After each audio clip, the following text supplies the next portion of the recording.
Hello friends, যাদের hamster combat open হচ্ছে না, হ্যামস্টার কম্ব্যাট ওপেন করতে গেলে যাদের এই পেজটা চলে আসছে, এই পেজটা ওয়েব পেজ নট অ্যাভেলেবেল, পেজটা কিন্তু ঠিক হয়ে গেছে, কিন্তু কারোর ওপেন হচ্ছে না, কারোর ওপেন হচ্ছে। তো যাদের ওপেন হচ্ছে না, জাস্ট একটা প্রসেস করো, তাহলে কিন্তু অ্যাকাউন্টটা মুহূর্তের মধ্যেই ওপেন হয়ে যাবে। তো আমি প্রসেসটা দেখিয়ে দিচ্ছি।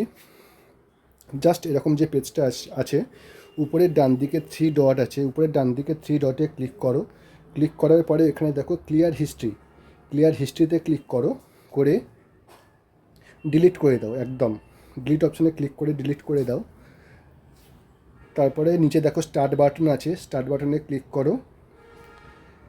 Play one click or play, যে কোনো একটাতে ক্লিক করো। দেখো তোমার হ্যামস্টার কম্বাট কিন্তু ওপেন। সো দেখতে পাচ্ছ যে হ্যামস্টার কম্বাট কিন্তু ওপেন হয়ে গেছে। তো সবাই এই প্রসেসটা ফলো করো, যাদের হ্যামস্টার কম্বাট ওপেন হচ্ছে না, মুহূর্তের মধ্যেই কিন্তু ওপেন হয়ে যাবে। তো সো ভিডিওটা আজকের এই পর্যন্তই। ভিডিওটি যদি ভালো লাগে অবশ্যই লাইক করে দিও, শেয়ার করে দিও, আর অবশ্যই চ্যানেলটা সাবস্ক্রাইব করে রেখো। এরকম আরও ভালো ভালো ভিডিও তোমরাও পেয়ে যাবে।